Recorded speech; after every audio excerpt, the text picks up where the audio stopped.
medical college কৰি ল'ব পাৰোঁ তেতিয়ালে অসমত ডিস্ট্ৰিক্ট হস্পিটালৰ কনসেপ্টটো প্ৰায় নোহোৱা হৈ যাব আৰু এই মেডিকেল কলেজখিনি হোৱাৰ লগত কাষত যদি আমি ক্যান্সাৰ হস্পিটালখন বনাব পাৰোঁ আৰু যোগা আয়ুৰ্বেদা আৰু নেচাৰোপেথি দি আমি এটা ওয়েলনেছৰ কনসেপ্টটো লগত আনিব পাৰোঁ তেতিয়ালে আমি এটা হোলিষ্টিক হেলথ কেয়াৰৰ ফালে ৰাজ্যখনক লৈ যাব পাৰিম মই আমাৰ সদস্যগৰাকীক আহ্বান জনাম যে এই বছৰ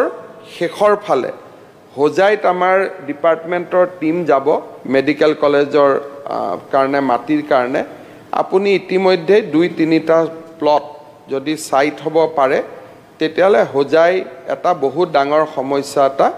আমি সমাধান কৰিব পাৰিম আৰু বাকি পিডব্লিউডি টো যি ধৰণে নতুন নতুন পুঁজি আহি থাকে মই হোজাই ডেভেলপমেন্টৰ কাৰণে খৰচ কৰাৰ কাৰণে যত্ন কৰিম শ্ৰদ্ধাৰ মাননীয় অধ্যক্ষ মহোদয় আমাৰ লক্ষীপুৰ সমষ্টিৰ বিধায়ক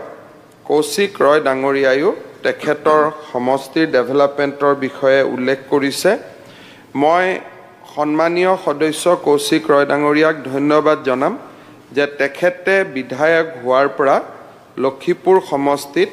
বহু ডেভেলপমেন্ট হৈছে আৰু অনাগত দিনতো আৰু বহুত বিলাক কাম পেন্ডিং হৈ আছে আৰু সেই হিচাপত মই আশা কৰো যে আমাৰ বহুখিনি আঁচনিও আমি হাতত ল'ব পাৰিম এটা সমষ্টিৰ ডেভেলপমেন্টৰ কাৰণে নিৰন্তৰ কাম কৰিবৰ কাৰণে মিনিমাম 10-15 বছৰৰ প্ৰয়োজন হয় 5 বছৰত যিমানখিনি কৰিব খোজা যায় যিমান আমি ওয়ান ডে T20 খেলিব খোজো সৰকাৰি ব্যৱস্থাত হিমান নহয় গতিকে যিমানখিনি আমি পাৰিম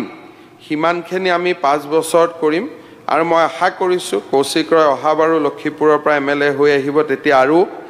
আৰু কাম কৰিব পাৰিব কিন্তু বৰ্তমান যিখিনি তেখেতে কৈছে যে জিৰিঘাটৰ মিনি প্ৰাইমেৰী হেলথ সেন্টাৰ তাৰ পিছত জয়শ্ৰী চাহ বাগিচাখনৰ যেটো কথা কৈছে মই জুৱা পৰহি দিনাখন সদনত আৰম্ভণিৰ দিনাখন বক্তব্যত কৈছো যে প্ৰধানমন্ত্ৰী ডাঙৰীয়াই আমাক 1000 কোটি টকাৰ 700 কোটি টকা দিছে চাহ শ্ৰমিকৰ কল্যাণৰ বাবে আৰু ইয়াৰ মেজৰিটি টকা আমি হেলথ এডুকেশ্যনত আমি খৰচ কৰিম আৰু স্কিল ডেভেলপমেন্টত খৰচ কৰিম আমাৰ তিনিটা আমি ফোকাস এৰিয়া কৰি লৈছো যে এটা হল বাগিচাৰ হেলথ দ্বিতীয় হল বাগিচাৰ শিক্ষা